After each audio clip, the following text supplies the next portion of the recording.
6:07 on August 6, 2026. Can we have the roll call, please, Madam Clerk?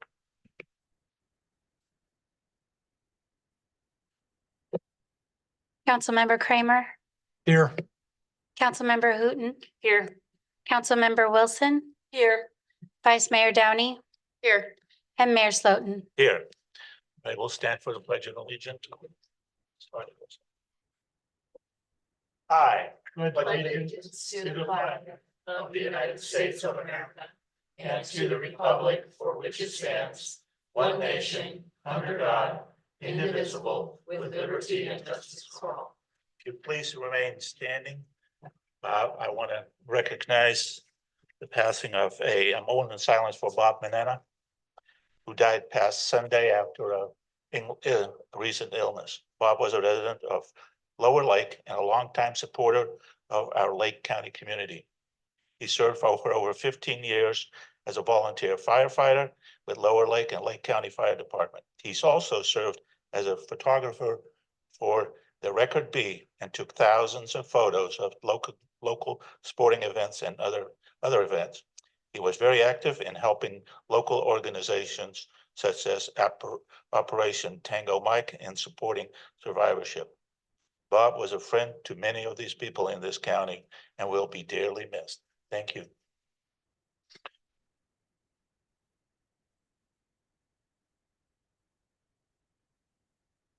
Thank you. You may be seated.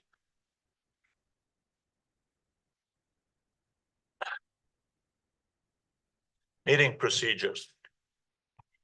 All items on the agenda will be open for public comment before final action is taken. Citizens wishing to introduce written material into the record at the public meeting on any item are requested to provide a copy of the written material to the Administrative Service Director, City Clerk, prior to the meeting date, so the material may be distributed to the City Council prior to the meeting. Speakers must restrict comments to the items as it appears on the agenda and stay within the 3-minute time limit. The mayor has the discretion of limiting the total discussion time for any item. The council cannot answer questions or provide comments when a citizen is giving their public comment. Once your comments are complete, the mayor may refer you to staff for follow-up. If you are on Zoom, please note that only written comments can be taken via Zoom using the Q&A chat feature. Please enter your comments in the Q&A chat. Adoption of the agenda. Are there any changes to the agenda, Mr. Flora? I'd like to pull item 8 for some future revisions. Okay. Business Item 8. Okay. Yes. amendment of management benefits plan. Okay. I'd like All right. Can we have a motion to accept? to make a motion to accept the agenda as modified without item 8. I'll second it. Okay, I'll go to our portal and submit our vote.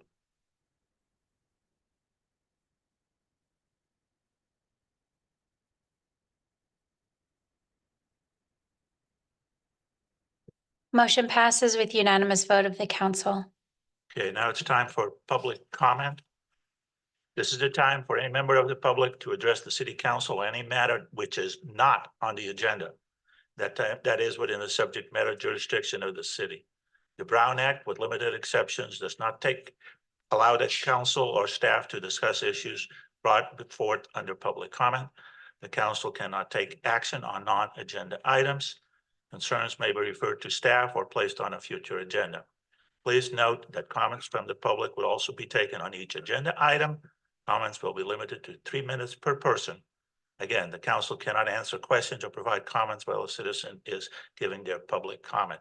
Once your comments are complete, the mayor may refer you to staff for follow-up. Is there anybody in the public that wants to make a public comment? Please come to the podium.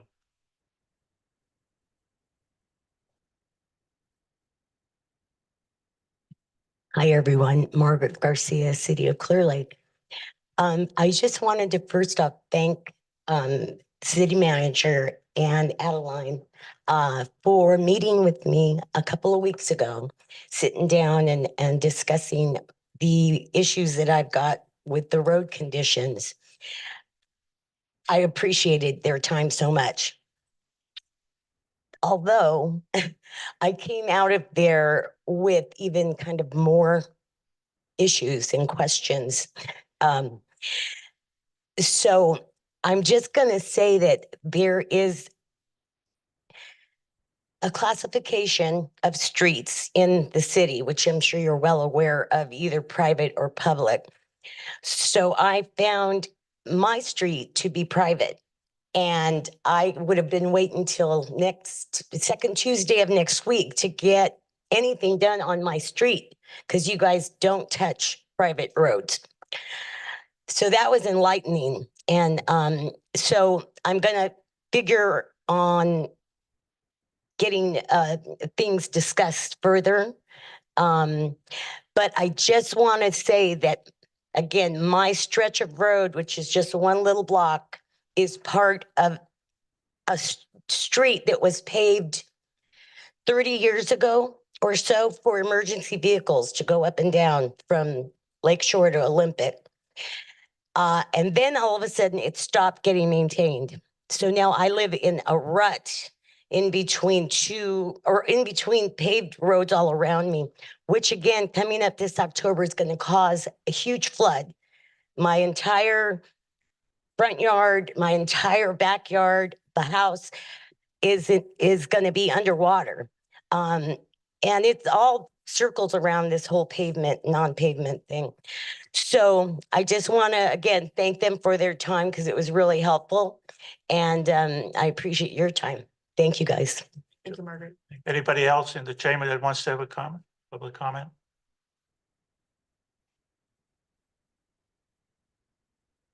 Please state your name, sir. Hello, everybody. My name is Jaime Alexander Aldana, and I've never been to a meeting of this kind before, but I just wanted to say a couple of things. In appreciation for those that serve and protect the police department and the firefighters. They're amazing people, and what would we do without these heroes? And second, I live in a sober living environment here down the way and with brighter futures. And I just wanted to say how grateful I am for having the opportunity to be in a different environment and just being able to just change the scene. I found that when you change the way you look at things, the way you look at things change. And I'm just grateful to be here and grateful for the opportunities that this place has for me. I'm from Southern Marin. I've been down here about 10 years, and so it's day and night difference. But I just want to say thank you. Thank you. Thank you. Anybody else in the chamber? If not, is there anybody on Zoom, Madam Clerk? There are no public comments on the Zoom. I can go now to the consent calendar. Is there anybody wants to have some comments on the consent calendar? If not, anybody from the public wants to make a comment? If not, we'll bring it back for a motion. Do you have a question? No, Oh, no, I thought you had a question. I'll make a motion. Go ahead. Mr. Mayor, I'd like to make a motion to accept the consent agenda as presented. We can go to our, I'll second it.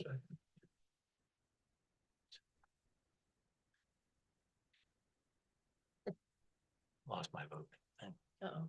Oh, no. How did that happen?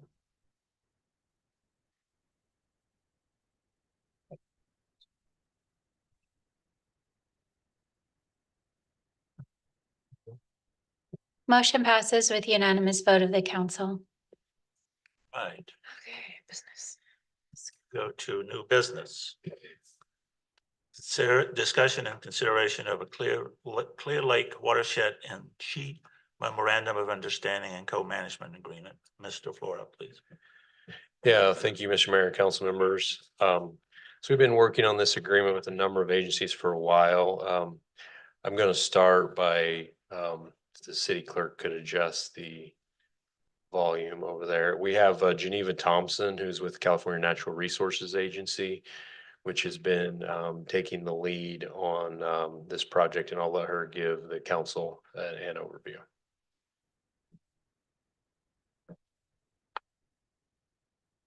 Thank you so much, Alan, and good evening, council members, mayor. Thank you so much for the opportunity to be here today to share a little bit more about the Clear Lake Watershed and Tri Memorandum of Understanding, which is an exciting co-management agreement between 23 different government entities, all with the intention and focus on restoring the Clear Lake watershed, as well as having a focused effort to protect the Clear Lake hitch, which is a fish species that is critically important to the beautiful lake that you all steward and care for, and a cultural significance to the many tribes in and around the Clear Lake region.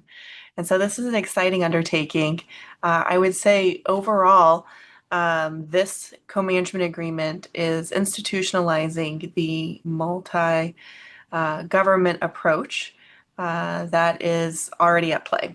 So all of the parties that are working under this or are working towards this agreement are already leaning in and partnering with each other to restore the health and well-being of Clear Lake and its surrounding watershed, and with a intense focus around the at-risk Clear Lake hitch fish species.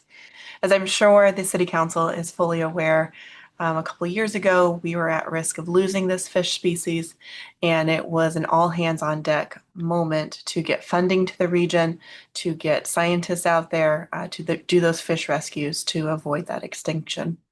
And we don't ever want to be in that space again.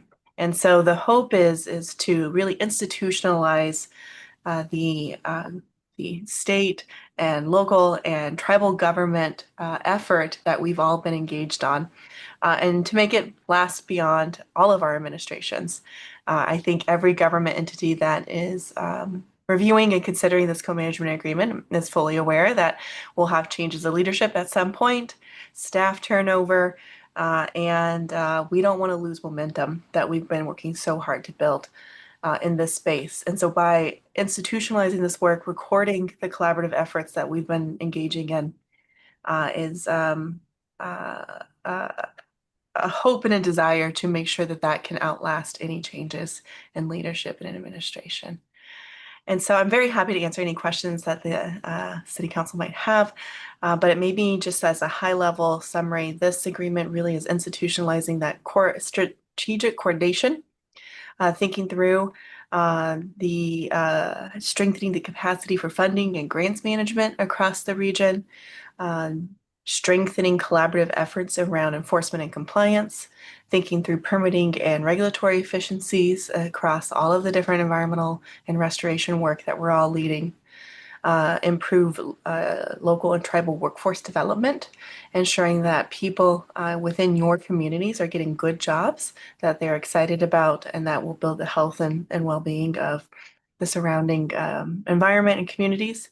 And then having a detailed process in communication, data sharing, as we have scientists going out there collecting important information. We're sharing that information across government so we can all lean in and do good work together, and building in that accountability between our different government agencies. And so we're really excited about it. It should be a helpful tool in our toolbox to ensure that we are strengthening the health and resiliency of the Clear Lake watershed. And so I really appreciate the city's consideration of joining this co-management agreement. And I am very happy to answer any questions that you all might have. So thank you again for the opportunity to be here. Any questions for? No? If not. All right, I'll open it up for public comment. Anybody wants to make a public comment on this item? Come on up, Margaret.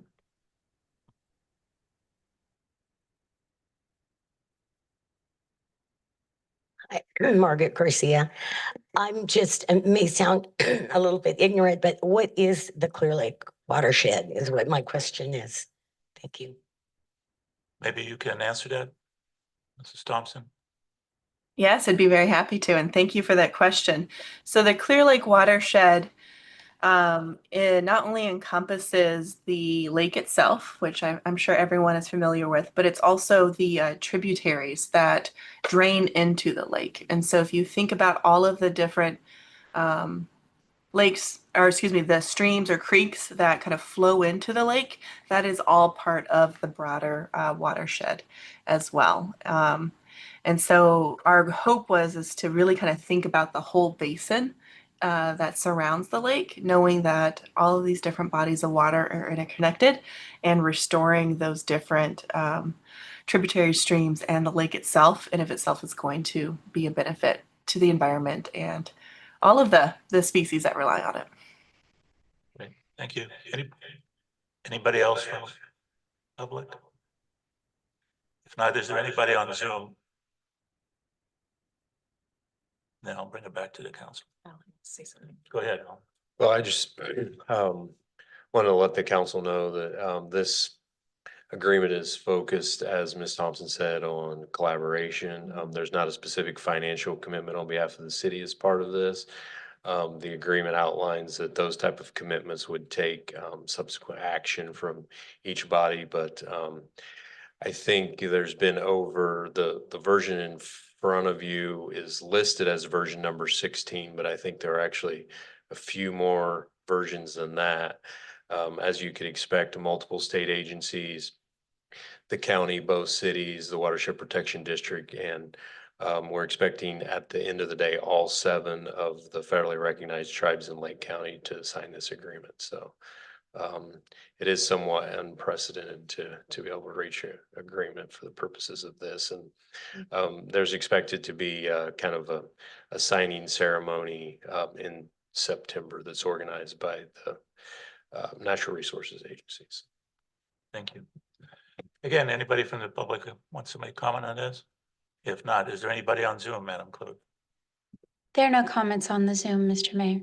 All right, we'll bring it back to the council for consideration or comment, additional comments. I have a comment I have a comment. or a question.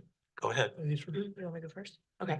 My question would be, would this be like an additional committee potentially? I mean, it's the way it's set up now is that I'm the responsible person to collaborate. But you know, if one of you wanted to do it instead, obviously you're welcome to participate in that. But it would be my responsibility to collaborate and bring anything appropriate back to the council. Mr. Kramer. Yeah, I don't so much have a question as I have a comment.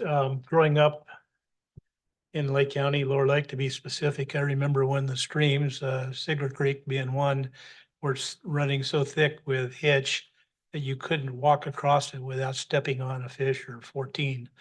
So, yeah, I think I see the importance of protecting the lake, protecting those tributaries to get those kind of resources back. I think I'm totally in favor of our joining that collaboration. Okay. Time for some action on our part. I might have something to say. I am pleased with this action. I hope it's the beginning of many other actions where we're acting in collaboration with the other governments in our county. And it is it's an act of decolonization, and this is the way we should be going. So I'm pleased with this one. Any other comments? I think I have one question for Ms. Thompson. What do you have any data on, since you started this, with the hitch, how much of an increase you've seen since, like, yeah. Yeah, so we are still working on the data, to be honest. And what is at play right now is we were able to get a couple years of data collection on the hitch populations and are lining up future funding for additional hitch population data collection.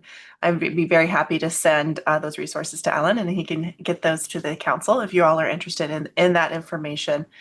I would say that while population numbers are still considerably low, we did not lose the species, which in my mind is an important win, because we very much were facing an extinction moment. It was about 3 years ago now.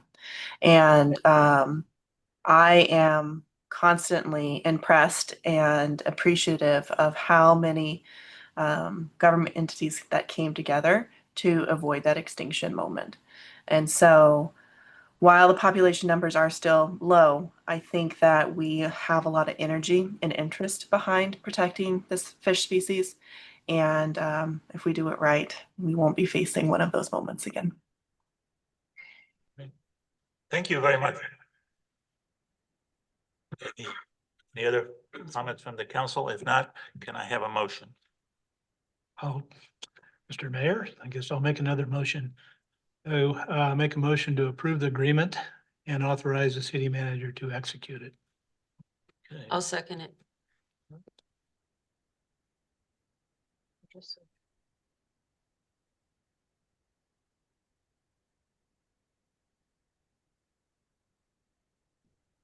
Okay. Motion passes with unanimous vote of the council. Okay, we go to. Thank you so item much, Mayor and City 6, Council. Introduction. Thank you. Introduction and first reading of the ordinance of 288-2026, amending section 1819-280, vacation rentals of the Clearlake Municipal Code. Before I turn it over to Mr. Allen, I believe Councilman Wooten has a statement to make. Thank you, Mr. Mayor. Before we take up this item, I would like to briefly address questions that have been raised in the community about my participation, given that I work in real estate. I take questions of public integrity seriously, so I want to explain why no conflict of interest exists. California's conflict of interest law, the Political Reform Act, sets out a specific legal standard. A council member must step aside from a decision only when it would have a material financial effect on her or on a recent source of her income in a way that is distinguishable from its effect on the public generally. That standard is not met here.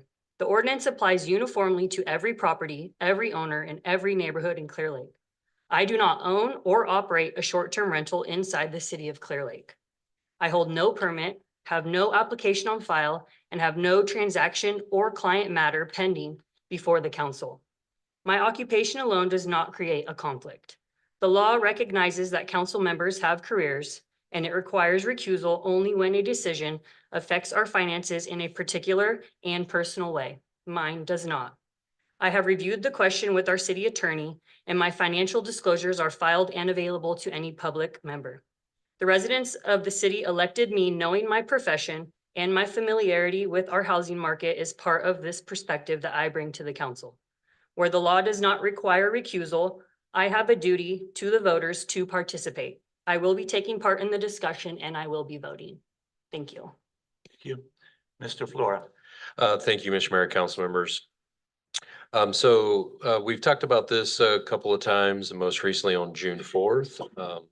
We had a version of some amendments to the existing ordinance that was discussed at the time. And at that time, the council directed staff to make some amendments to that for future consideration. And that's what's coming back for you to discuss tonight. So just as a sort of reminder, the changes directed were kind of focused on sort of 4 categories. First was to more closely align the ordinance with what had been adopted in South Lake Tahoe, to make sure that there was strict enforcement of any violations of the ordinance, to institute a good neighbor policy and agreement to be signed by tenants, and to eliminate the 51% residency threshold, which is in the current ordinance. Rather than go in extreme detail, I thought I'd just hit some of the highlights. I mean, if you've reviewed the changes, some of the new provisions over what's currently in the ordinance, there's some additional things related to some of the common problems associated with vacation rentals, which is requirements related to trash enclosures, the additional limitations on hot tubs and spas, specifically quiet hours, which impact a number of things, additional parking and lighting requirements. And largely speaking, the occupancy numbers that are allowed are really the same as the current ordinance, but it's based on the number of bedrooms that specific house has. You're allowed to have two 2 tenants per room and then an additional, 2 for like a common area or whatever, and then, an additional 6, guests during, daytime hours. So I guess with that kind of quick overview, I'd be happy to address any questions that council has. Do you have any Clar- questions? Go ahead, Councilor Kramer. Clarification on that, 6 additional, which would add up to a potential total of how many again? The ordinance says a maximum of 18. That includes those 6, Yes. and those 6 are during just daytime hours? Let me just put my eyes on here. This is daytime. Yes, yeah. Yeah. I'm looking at it right now. Overnight occupancy. Do you see it? I'm missing it right now. Oh, During the day. Or yeah, during the daytime. Okay, so it's 12 overnight guests. Yes. Well, that's the maximum, yeah, but it's still, I mean, if you have a 3-bedroom, the number of folks that can stay there would be a maximum of 8. Okay.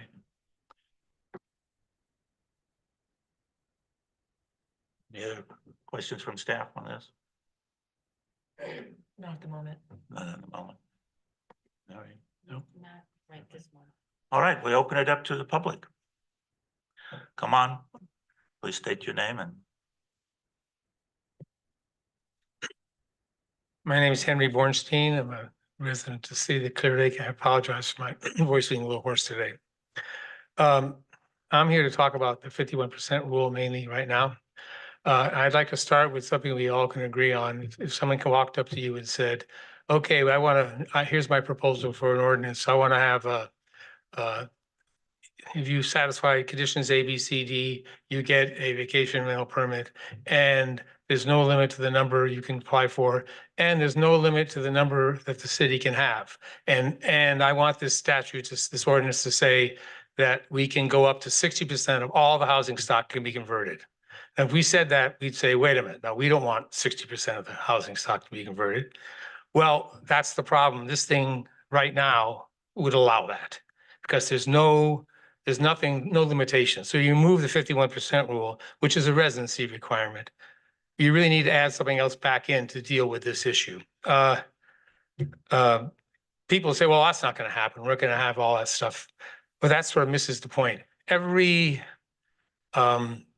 ordinance says what you allow and what you don't allow. What this ordinance says is do A, B, C, D, E, you get a permit, and there's no limitation at all. You can have, we can convert as much as our housing as we want to short-term rental. And I don't think it's a good idea. I looked at a survey. I did a survey, gave it to you in June. I think I sent it again today, but apologize, it was so late. Of all the laws, and this would make Clearlake a real outlier in the state because I didn't find one law that didn't have some requirement to deal with this. Either was 51% or some more residency requirement, or it was that you can only have one per host, or it was a lot of the jurisdictions said, well, let's eliminate all of them. We're having too many problems. No vacation rentals. Some of them said a certain percentage of the properties in a certain area. They all dealt with it in some way to deal with this issue. So this is a complicated issue. I think that each of these other jurisdictions are different because they thought their area has specific issues like we do. I'd like to suggest something. I would like to propose that the city set up an ad hoc committee to deal with this. And we can get the cannabis people together, certainly we can do it here. And we get all the stakeholders. You get sort of, okay, so you need someone who lives there who's being bothered by the vacation rentals. You need someone with a vacation rental or someone who wants to have a vacation rental and their interest. You need someone from the staff to explain what's hard and what doesn't work, admin, and at least one person from the city council to sort of represent the interests of the city, which I hope will include protecting the housing stock from being overwhelmed by this, by some sort of standard in the statute. So thank you very much. thank you. Thank you, Henry.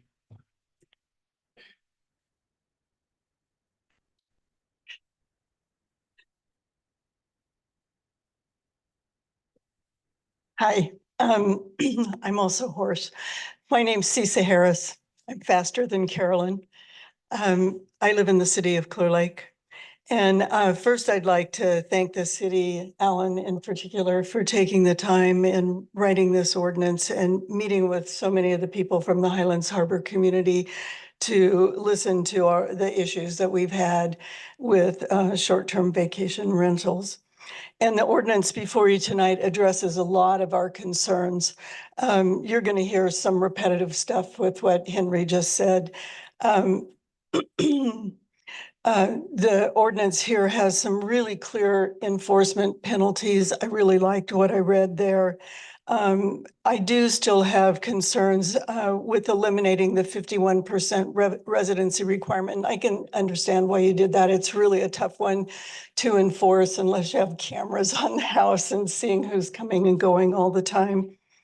However, without replacing that with any other kind of restrictions, it's conceivable that somebody could come up here with a ton of Bay Area money and buy up every house for sale in my neighborhood or your neighborhood and convert them to short-term vacation rentals.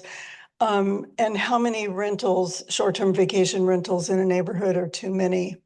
I've stayed in one in Pismo Beach. I can tell you, you hit a point where there's too many. It just turns into Animal House.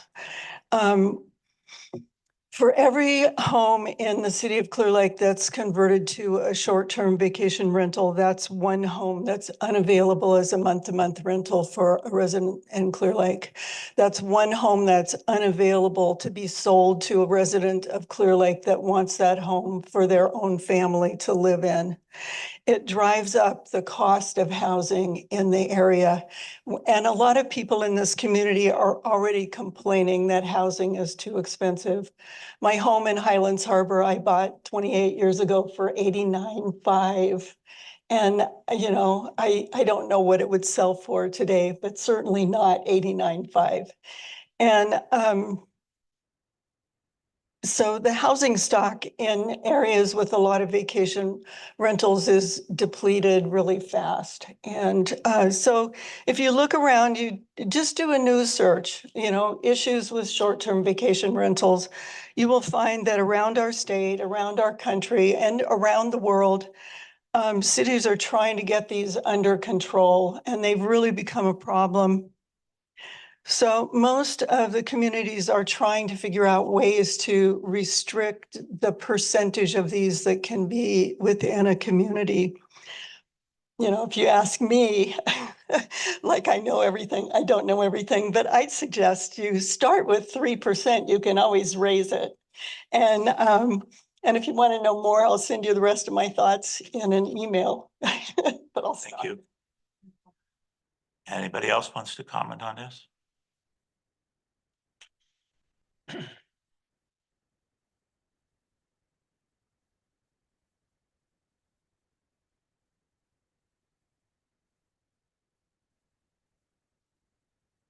I'm shorter. My name is Carolyn Jarrett. I'm a resident of Clear Lake. Vacation rentals are a problem. And what do we do about problems? 20 years ago, Oak Hill Middle School was a mess. Brian Sumter of the Record Bee called it the Shawshank of South County, and he wasn't far off. I was on the Canocti School Board at that time, and as a retired teacher, I had the time and the privilege of often visiting our schools and programs, and I could see for myself what was going on. Something had to be done. I suggested to our board that we have a series of meetings, each one at each of the elementary school sites, to gather input from parents, community members, and teachers about their concerns and ideas before the board made any decision about Oak Hill. And that's what we did. I think that this council needs to solicit more input about a decision regarding vacation rentals, which will impact our whole community. At this point, we do not have a shared vision about our whole future. Will we be primarily a vacation destination with rentals in every neighborhood owned by outside developers? A community which has empty houses in the off-season, but no homes for its own residents? Or, like most cities facing housing shortages in California, will we limit the number of vacation rentals? Will we be a family-oriented community first and foremost? I urge the council to create an ad hoc committee to gather more information from the community before making a decision which will impact the lives and well-being of citizens throughout our community. We are at a crossroads and the choices are clear. What is not clear is what vision of our future will prevail. Thank you. Anybody else from the public wants to make a comment?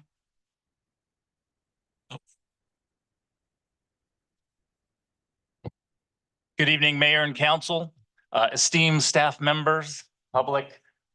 Supervisor Sabatier, appreciate you all being here. My name is Greg Folsom. I did send you my comments in advance. I'm a resident of Clearlake. My wife and I live in the same neighborhood as Mayor Slutin. We're not from Highlands Harbor.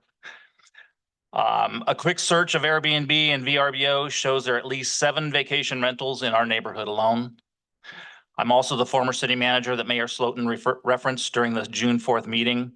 I care deeply about this issue, not because of theory, but because of lived experience. When we temporarily moved away for another work opportunity, we kept our home in Clearlake because we intended to return, as we have. During that time, the home next door was sold and became a vacation rental. On Memorial Day weekend of 2022, it was rented for the first time. There was a large party, cars lined the street, loud music, and complete disruption of the neighborhood. It was bad enough that my wife and I seriously discussed not coming back to Clearlake. To the owner's credit, they acknowledged the problem and have made improvements. Most guests today are respectful, but the underlying issues have not gone away. The property is rented almost every weekend, except during the no more than 4 months that the owner is actually there. And during the summer, it can be one renter after the next, so we continue to experience recurring impacts and disruptions. Those impacts include late night and early morning noise from guests arriving and departing, cigarette butts, beer, and other things thrown into the lake, people feeding wildlife inappropriately, speeding through our neighborhood, and vehicles parked illegally on narrow streets where emergency vehicles may not be able to pass, and creating safety issues in the event of evacuation. I appreciate the effort the staff has put into strengthening the ordinance. However, I believe these amendments do not go far enough. Rather than adopting incremental changes tonight, I ask that the council create an ad hoc committee, as has been mentioned before, with residents, property owners, and stakeholders to develop a more comprehensive ordinance. I would be happy to volunteer. I have prepared a detailed redline version of the ordinance. As staff understands, I like to redline things. But 3 minutes simply isn't enough to go over that in depth here. However, there are several areas that I believe deserve serious consideration. First, occupancy. I better read fast. Allowing up to 18 people in a vacation rental is simply too much for a residential neighborhood. Based on 4 years of experience living next door to one, I believe there should be a hard cap of 8 occupants, regardless of age. In our experience, 1 or 2 couples typically create very few problems. As the number of guests increases, so does the noise, traffic, and disruptions. At some point, it stops being a vacation rental and starts functioning as a party venue. Second, parking. Every vehicle, including boats and trailers, should fit on the property. If a home has room for only 2 vehicles, and only 2 vehicles should be allowed. I'm going to skip down. I also recommend changing quiet hours to go from 10 p.m. until 8 a.m. rather than 7 a.m., requiring vacation rentals to be the owner's primary residence rather than relying on a seemingly an unenforceable 51%. It can easily be verified by the owner's federal tax return, driver's license, or voter's registration if it's actually their residence. You have the rest of my comments. I won't take up more than my time, but thank you all very much. Thank you. Thank you, Greg. Anybody else from the public?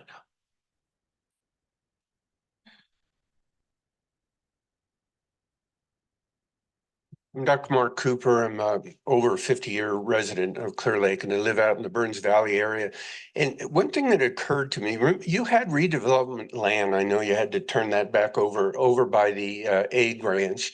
And there we during that 50 years, we've had a fight for zoning more than anything else. But I just wondered if you would have went ahead, or if you could have gone ahead with what you were going to build there, which was nice housing on, I believe it was 1.25 acres for each house.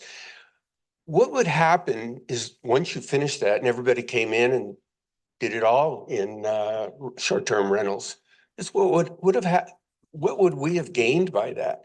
As this is written now, I don't see anything that would stop a developer from doing that.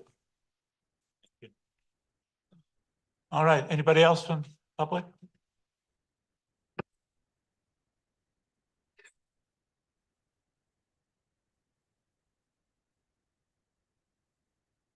Hi, my name is Dean Clark.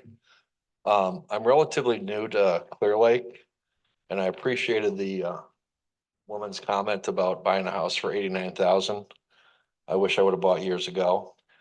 I just paid 245,000 for a house, and so listening to the comments here and listening to what you guys are proposing, coming from the Burlingame area, I want you guys to really think about this, and I really would like to see a feasibility study regarding this.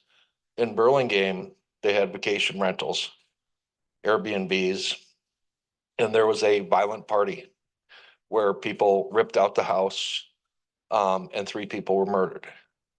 I'm a little disturbed by 18 people in a household for a vacation rental. So I'm thinking of, one of the houses with a 50 by 100 lot. You got 18 people, they're couples, maybe 9 cars, maybe a few RVs. I quite frankly don't want that next to my house or even a block away from me. If this is for properties with like 2 acres or 3 acres where these cars can park, they don't have to block the streets, emergency vehicles can get through. Sorry, my voice is kind of going out. But the main thing is, I don't know a whole lot about this, only from what I've heard tonight, and I'm actually shocked. I moved up here to Clearlake because Clearlake is a beautiful, beautiful area. Why ruin it? And so I just would like to know, is there a feasibility study available for somebody to review this? And what's been done so far as research and the thought that's been put behind this? Because in my eyes, I never would have bought up here if I would have knew that this was going to be like expanding. Thank you. Thank you. Anybody else in the chamber that wants to make a comment on this?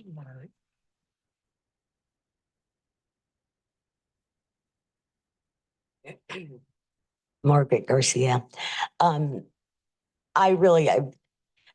don't have a very strong opinion either way as far as it goes. But I know you guys were talking about vacation rentals and the tax that you guys charge for the fee, vacation fee.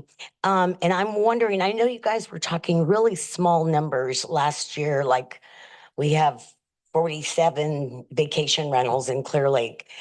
I don't remember exact numbers, but it seemed to be very small. And I'm wondering, with all the people that are commenting, and one comment that there are 7 vacation rentals in that person's neighborhood, do you feel that with all this going on, are you getting the revenue that should be coming to the city for all this trouble people are going through?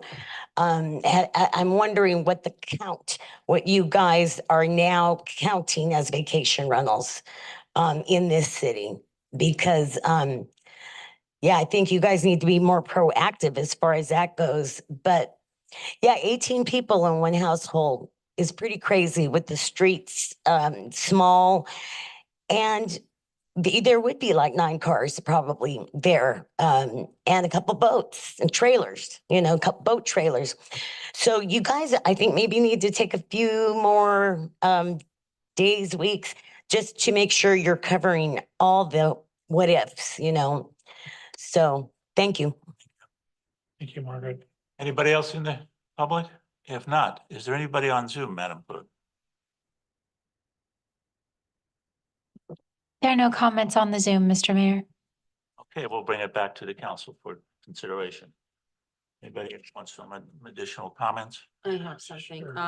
After talking to a couple residents, I did some research on what would be, housing health benchmarks. And what I mean is what percentage of your city could, be in short-term rentals and still have a healthy city.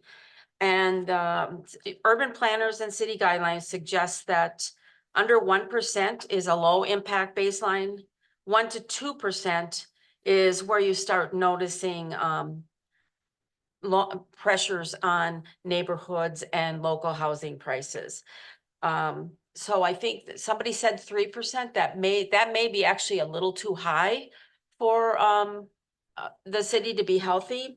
And other factors like Mr. Folsom said that there are 7 houses in their neighborhood. You have to look at also not just the city as a whole, but at certain neighborhoods. If you get a 3% rate in a neighborhood, that's less harmful than a 40% of a single neighborhood. So I think we have to look at something that is considered by urban planners to be healthy for a community. And I happen to agree with the comments about 18 people in one house. We don't have the streets to handle all that parking that would have to happen, and with the boats and the cars. Okay, yeah, this, Mr. Kramer. I'm sorry, didn't recognize me. Reading over the number, the 4 reasons that you gave, and I'm just gonna get 2 of them. The other, on June 4th, when we talked about this, I was not in favor of the 51% simply because I didn't think it was enforceable. Not because I didn't want something that could be enforced. So that one was one, and then the South Lake Tahoe reference, I don't know that I wanted us to use that as a model necessarily. It was brought up in our discussion, and it was the only one that was brought up at that time that I knew about. Since that time, I've talked to a lot of people. I read Mr. Bornstein's letter several times. There are many other cities that have dealt with this and dealt with it with different things. Some of them that included the 51%, many that didn't. I look at Lake Tahoe, quite frankly, there's 5 different jurisdictions in Lake Tahoe, so I don't know which one we did look at, or did we look at all 5 of them? Were they all the same? And the big one, both, Lake Tahoe and Clearlake have one thing in common. They've got a big body of water outside them that does lead to tourism.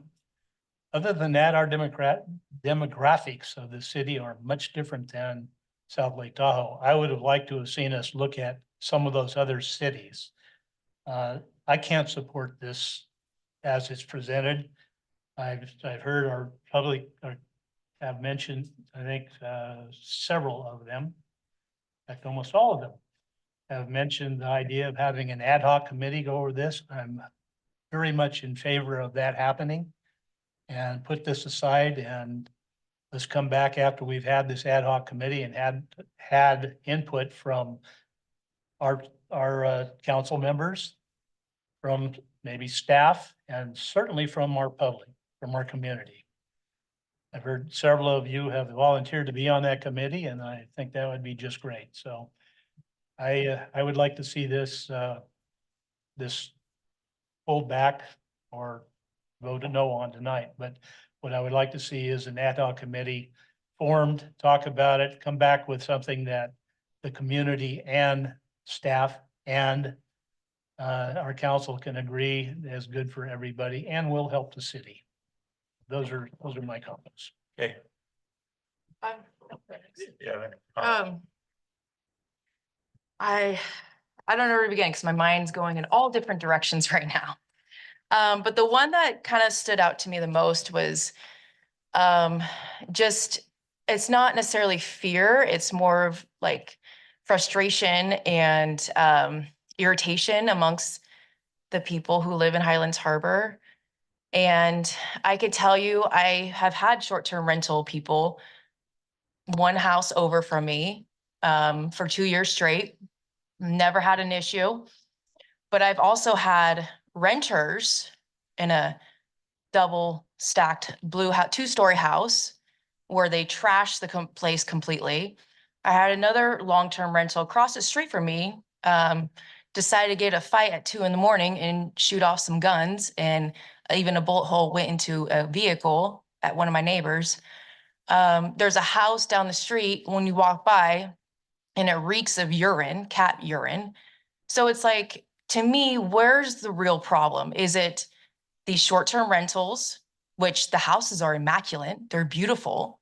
Yeah, we're gonna have issues with people being loud or, whatever it is. And at that point, we use our resources, and that's our police department. We have a noise ordinance. Whereas the people who are renting for more than month to month, I have more issues with those people than the actual the homeowners who are temporarily renting their houses out. So it raises a question of where we go with this, because I am in favor of this rental agreement. I know the number 18 people raises a really big red flag, because that's really scary. 18 people in one house. But then I also look back at, that's during the day. It's not 18 people staying overnight. I rented a house in Shasta, and it was a 7-bedroom house. And my family can be big at sometimes, depends on where we're going. We had 25 people in there. There was multiple beds in each bedroom, but we were all under one house. We were there as a family. We were there having fun. That was the purpose. That was the purpose of a short-term rental.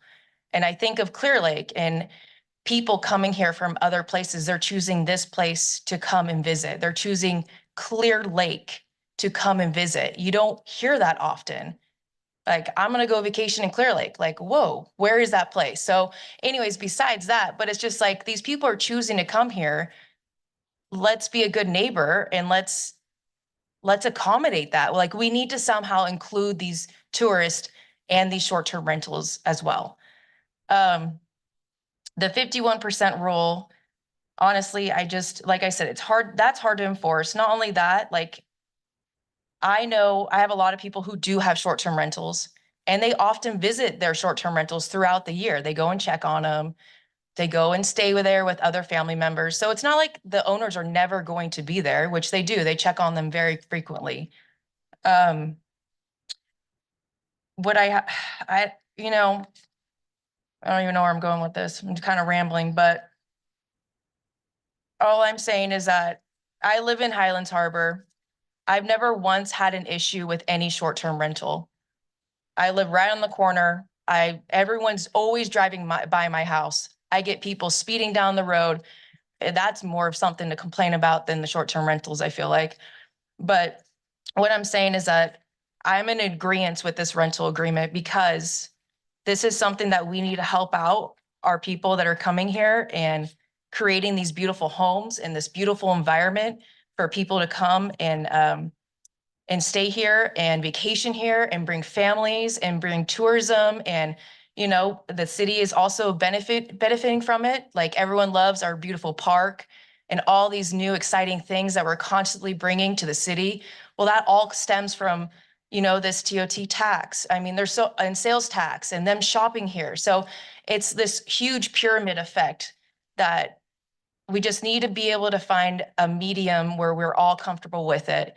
And I believe in the good neighbor contracts. And I feel like that is a great stepping stone, because it's going to hold the homeowners hold accountable, so that they have all these rules and regulations that are applied, and the people who are renting it are in agreements with it. They have to agree to it. They have to follow the rules. If they don't follow the rules, then guess what? Those people are not going to be rented to again. We're going to have our police department showing up because they're too loud or whatever it is. So I think this is a good contract. I think that we should be able to move forward with this, and I'm in agreement with it, and that's where I stand. Anybody else want some comment? Jessica, Yeah, well, shoot, you go first. okay, so I would like to say thank you for everybody for showing up and sharing your public comment with the tone that it was. I think these kinds of discussions go a lot farther than targeting an individual for their point of view, whether it's in public or private.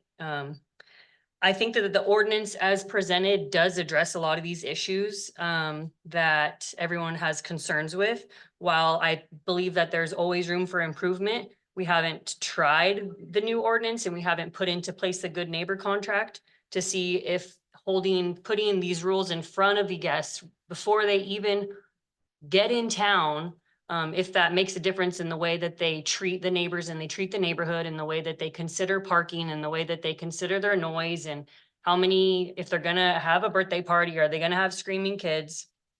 So I would like to see at minimum, if we do agree to do an ad hoc, which it almost feels as though that's the way it might go. I would like to see if there's a possibility that we can enable the good neighbor contract sooner. I would like staff to look into that if that's a possibility, what the process is. Because if that starts to immediately come into play and it starts to make improvements and the Highlands Harbor isn't bothered anymore, I think, and maybe out, Oakmont or wherever everyone else is at. If we see an improvement, then I think that would prove a lot that, putting accountability on the guests is a big part of getting the results that we expect and that we desire to see in our neighborhoods. So, yeah, I mean, I appreciate the conversation and. You have anything? Well, I did make one comment, but I like the idea of putting the good neighbor policy in place and still possibly having an ad hoc committee to address the rest of the issues. I'm in agreement with that, especially the ad hoc committee. It'd be nice to proceed with this contract and develop that committee, and we could always come back and reconfigure if that's possible. I'm not sure. That's something. I am not in favor of voting on this at this particular point. I believe that the audience has stated several points that if we can agree on dealing with cannabis years ago, that we can certainly figure this one out. So I'm all in favor of creating an ad hoc committee. I like the good neighbor policy. I like the real estate disclosures. They're all good, but I think we need to come together first and create this ad hoc committee with both sides, people that have short-term rentals and people, neighbors that have issues with it. I've had issues with it, like there's neighbors of mine that have short-term rentals, and I have short-term rentals right near me. So it's a complicated issue, and I think an ad hoc committee that can maybe come together and create some of these other problem areas, like how many people can stay there, the percentage of how much an owner has to be there. I mean, those are all difficult things to figure out, but I think it's possible. So my question to staff is this: now, can we separate out the good neighbor policy and the real estate disclosure and hold off on the ordinance itself? Well, the real estate disclosure item is a completely separate item. Okay. So that's not an issue. The city attorney and I had talked earlier about the good neighbor policy. I mean, you could just, direct me to institute that. So, that's an option without moving forward with anything. I mean, obviously, this isn't a new issue. We have ordinance in place right now. The direction that you gave me before was to do all these things to focus on the negative behaviors.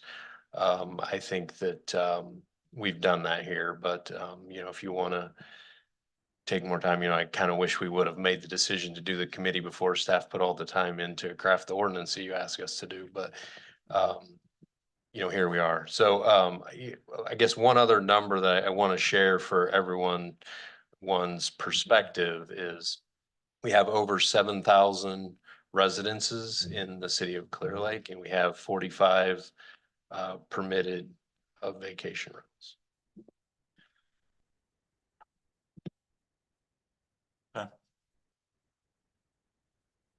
So do we have to proceed with the motion or can we table that? Well, if there's consensus, do you want? Yeah, I was just gonna say, I think there's two, there's two issues. It would be the direction on the good neighbor contract and then the form of the ad hoc committee, because that has implications under the Brown Act. So So would we ask to table the rest of the resolution? yes, I mean, the council can just not, doesn't have to take a vote on it. Okay. Yeah, I mean, so if you, like the city attorney said, if you want to do the committee, which it sounds like there may be a majority, what I would ask is that up to two of you volunteer to participate if you would like, and then I will work with those people to develop a representative group. And then I would just like for you to give me direction, a majority of you give me direction to implement the good neighbor policy. Is that the consensus of the council? Okay, Yes. all right. So do we need to vote on that? I don't We don't think have you do, to. but No. someone needs If to it's consensus. volunteer to participate on I the would, committee. I would volunteer. I'll volunteer as well. Okay, I'll volunteer. well, we have three. Oh, wait. I thought we were volunteering on the direction. Oh, no, Are we giving consensus? I think we have. well, We have that. We have the direction. We're volunteering on the, we're volunteering for the ad hoc committee. So, Oh, yes, you too. Go for it. yep. I mean, I'm too close to both sides of an issue. Yeah, issue. I All right, don't really have a strong. we'll go to item number 7. Okay.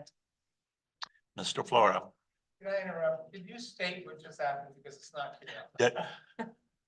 The introduction of the ordinance has been tabled. The good neighbor policy will be put in place. Those are the two items.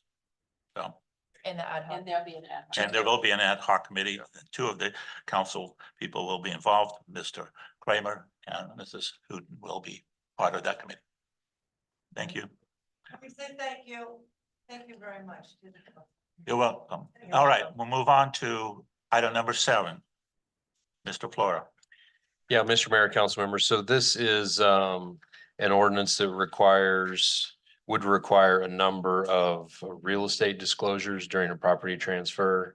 For anyone who's purchased a piece of property, you understand that there are already a number of them, but this was discussed previously about adding some additional ones specific to properties within the city of Clear Lake. And the three things that have been raised up to this point that are included in the draft in front of you are the city's mandatory garbage service. We often get complaints about new buyers not knowing about that. The short-term rental ordinance that we've just been discussing, and then number 3, the existence of private roads not maintained by the city. Okay. So I guess I'll just give that brief overview. The city attorney and I are happy to address any questions. I would recommend that we add the rental registration ordinance onto that as well, because anybody who's intending to have a long-term rental needs to know that they have to come to the city and get their inspection and all of that following. Yeah, I mean, that's totally fine with me if that's the consensus of the council. The city attorney would have to address whether that's something that can be added in now, or we need to bring that part back. It would have to be brought back, an amendments other than small typos and things need to be brought Could back we- for first reading. Could we not? Well, so you could wait and we could bring it back later, or you could take action on this and then we could do a separate ordinance amendment, I guess, for that Yeah, specific. that's procedural. That's right. Yeah. Okay. All right. Any more discussion on item number 7? If not, anybody from the public wants to comment on this item? If not, bring it back. Oh, Anybody on Zoom, Madam Clerk? There are no comments on the Zoom, Mr. Mayor. All right, Margaret, the last. Hmm. Margaret Garcia, City of Clear Lake. So I was curious, I heard Alan mention the public-private streets, and I'm assuming that in this real estate transfer disclosure, you would be disclosing the fact that a particular street that someone's going to buy a house on is private versus public. And that they would have to be ready for, you know, zero maintenance if it's private and that type of thing. And I'm wondering is what about up until now? The people, and there are people who have bought properties that had pavement like me in front of their house, and it has gradually disappeared, and now they live on a dirt road full of potholes. So what about up until now, as far as the disclosure issue? And I'm assuming that's what you're talking about, adding that into the disclosure information that people get when they buy a piece of property. That's all I have. Thank you. Thank you. Isn't that already in disclosure? Is that already? in Yeah, there? so there wouldn't be any way to impact Yeah, folks that have already purchased the go property. I backwards. mean, the only way we can do that is do our best to try to communicate with people in the community about the issue. This would just be, once the ordinance is effective, we would share this information with title companies, the Realtors Association and so forth, Right. and let them know that this is now Yeah. required. good. I like that. Okay, Oh, another comment. another comment. I guess open public comment again. Dean Clark again. Who tells the homeowner? When I purchased my home here in Clear Lake, nobody told me about garbage collection. I didn't know that there were two, there was the water district and then there's the Canacti Water District or Sewage District. There's two of them. My real estate agent didn't tell me anything.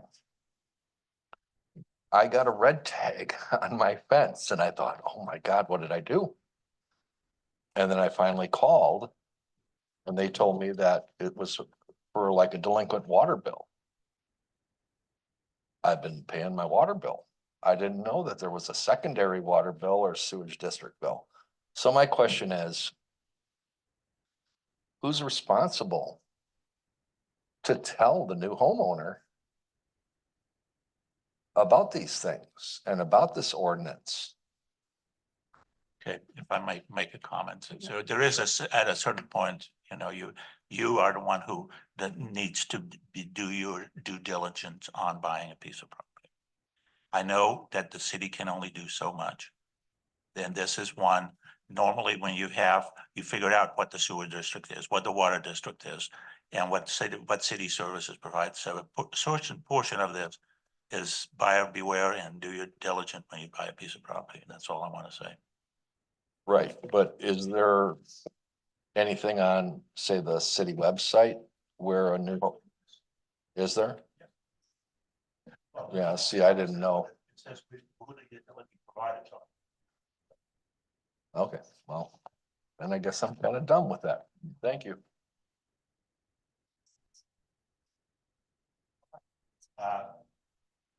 Where were we? Other comment. Anybody on Zoom? If not, bring it back to the council. There are no comments on the Zoom, Mr. Mayor.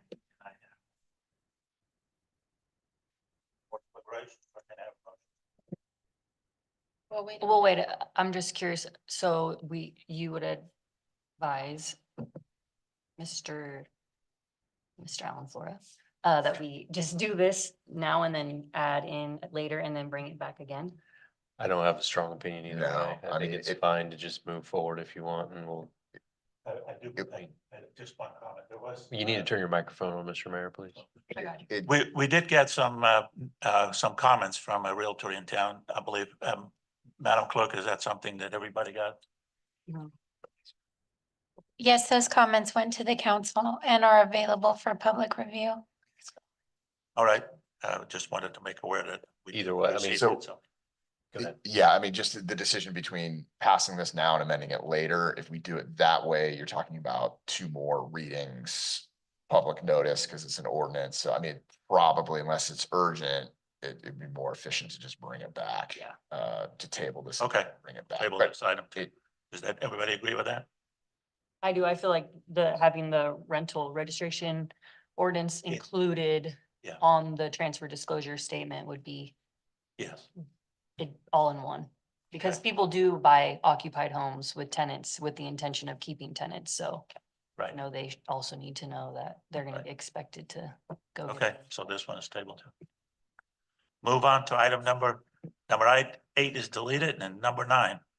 Consider designation of voting delegates and alternate for the League of California Cities annual conference in Anaheim, end of September. Ms. Swanson will present the staff report. Honorable Mayor and council members, the League of California Cities, or Cal Cities as it's called, annual conference is scheduled for September 23rd through the 25th this year in Anaheim. During the conference, designated voting delegates will consider and act on resolutions that establish official Cal Cities policy. To ensure the city's vote is represented, the city council must designate 1 primary voting delegate and up to 2 alternates. All council members plan to attend the conference, and staff would provide the resolution packet and voting topics to the council as soon as they're released by Cal Cities. So it is appropriate now for the council to designate 1 voting delegate and up to 2 alternates. Okay. I move to nominate Dirk, our city mayor, as the delegate, primary delegate for the League of Cities, and Jessica Hooten and Mary Wilson as the 2 delegates.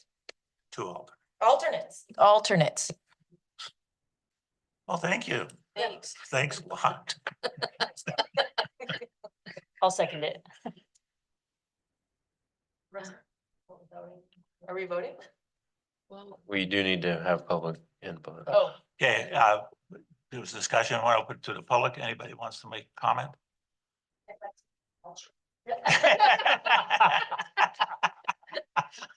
Miss Swanson, can you please get Miss Margaret a plane ticket to Anaheim?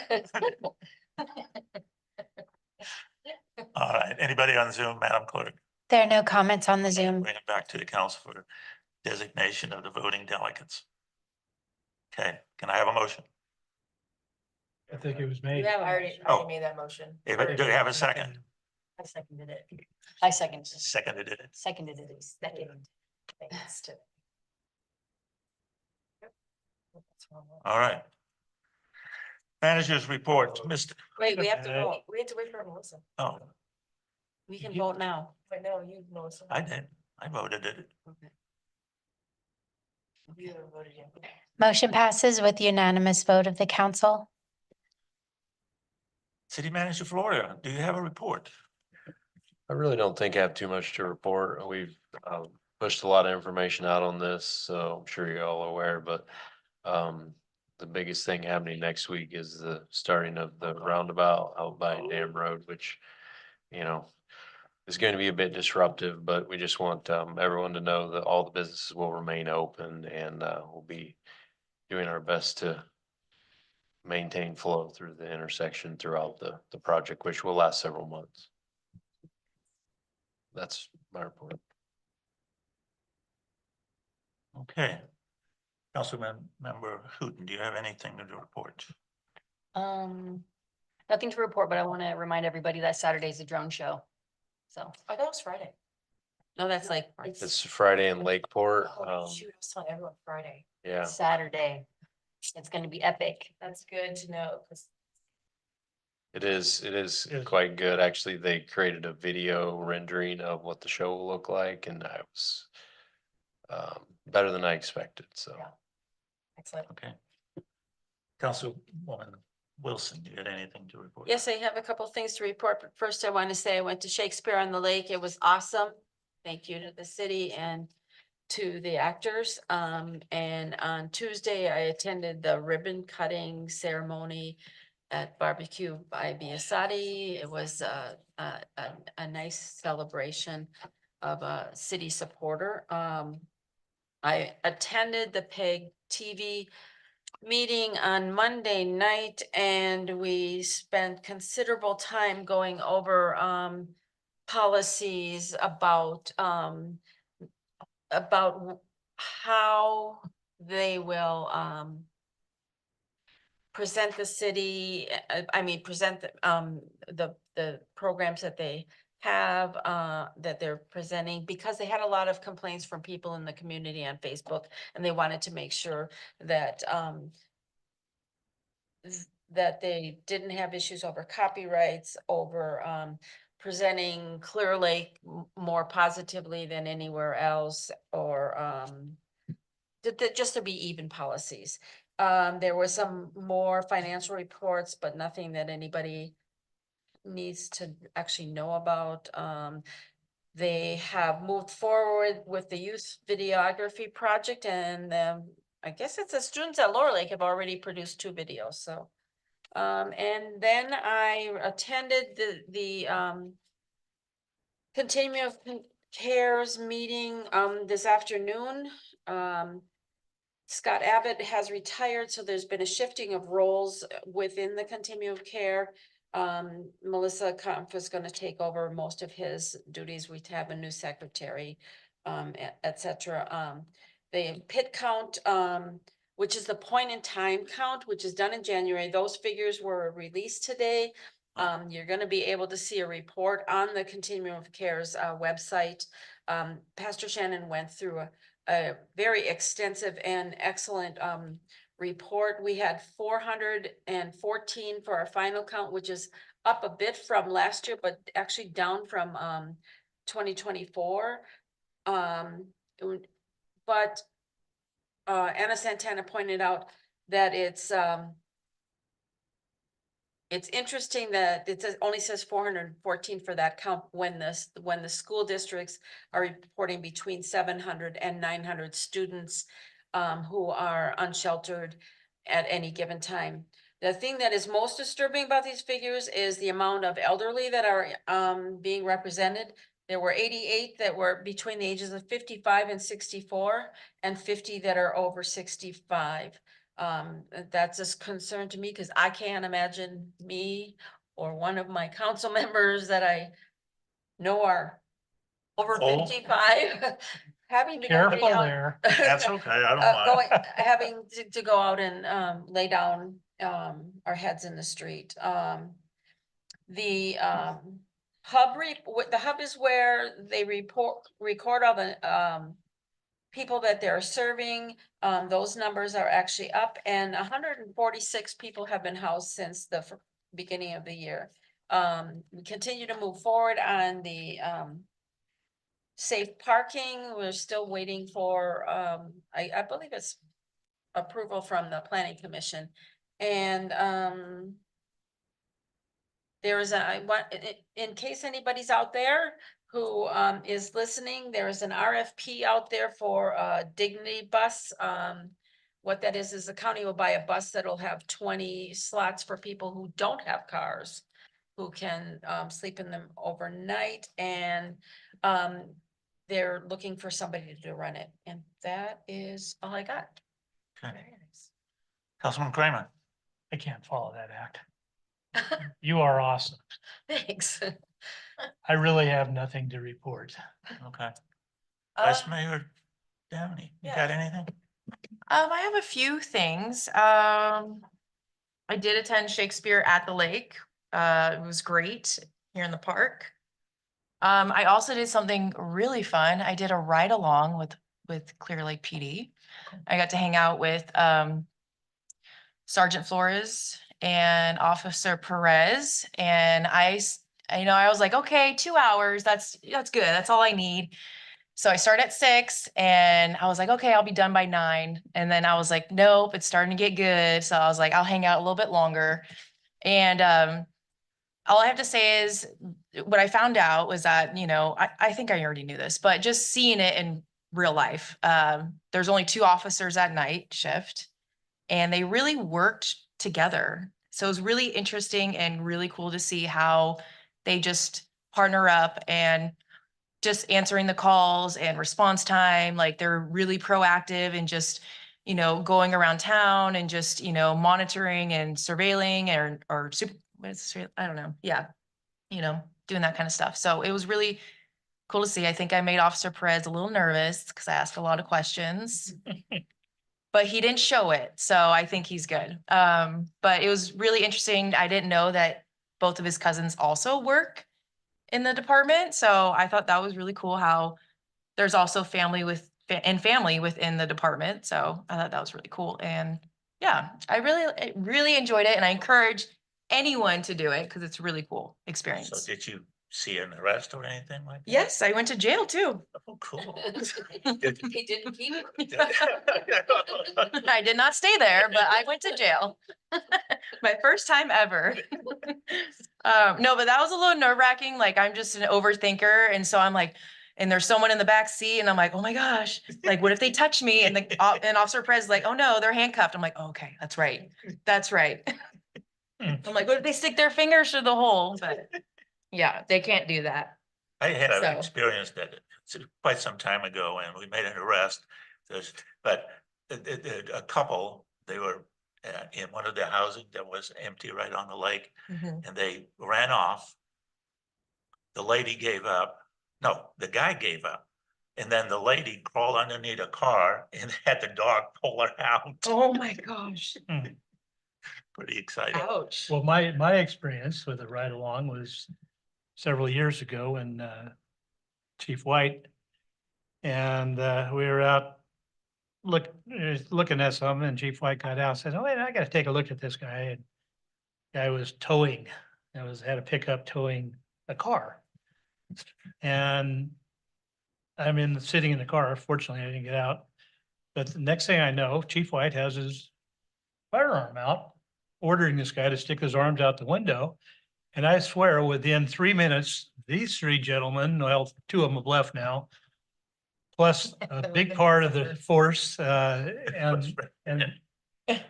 and folks from neighboring, departments were all there, all with their pistols out. I'm sliding underneath the dashboard at that point, but it was exciting.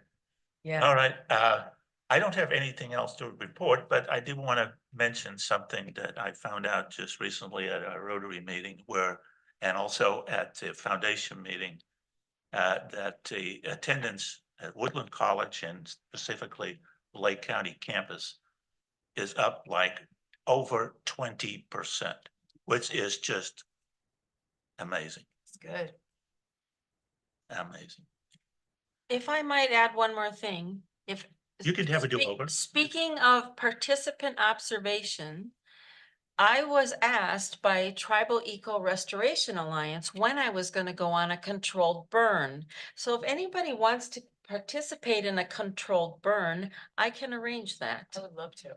Okay, I thought you might. I'll bring my mask. As long as it's not 100 degrees out, I'll do it. All right, I think that's it. Anybody wants to bring up any new agenda item or, I have one.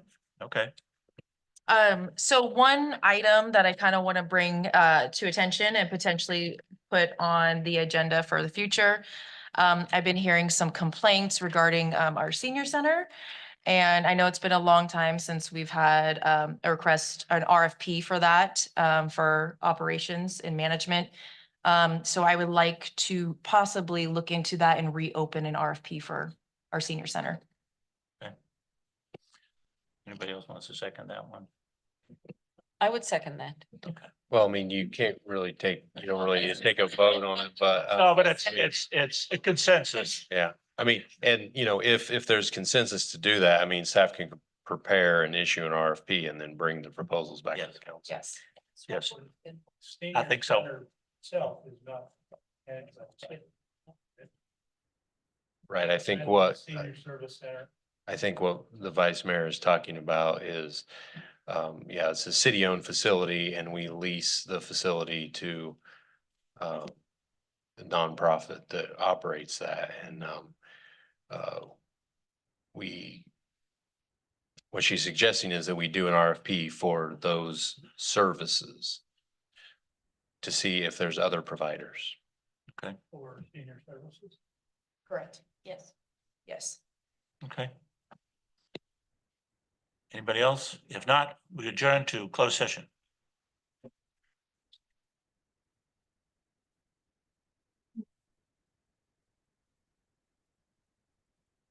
I know, I heard. I saw a moving truck. They're moving. Oh.